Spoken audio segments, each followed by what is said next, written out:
This is the Kwikset Halifax door handle, and there is a whole line of these. You can get the dummy handle, which is this one that does not turn at all. You have this door handle, which is a locking door handle.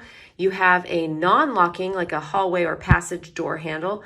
And then you also have the keyed door handle version of this. And I absolutely love this. This is the matte black finish. It's a very, very modern finish, but what I like is that it's not so extreme that it can't kind of coexist in a more transitional or even traditional type of setting.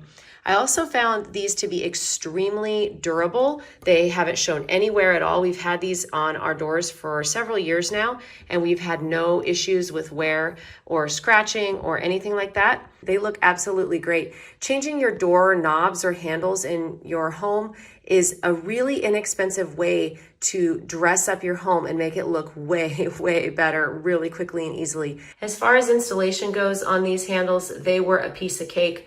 We actually found that they fit right over the existing internal parts of our other door locks. So if you have Kwikset, possibly even different locks on the doors already, you may find that you're able to just simply put these on as a new facing on the door. So it could be an extremely fast installation, but even if you have to take out the internal components and replace them, I think you're going to find that it goes very, very quickly. In just a couple of hours, you could install the entire house and it's going to look fantastic.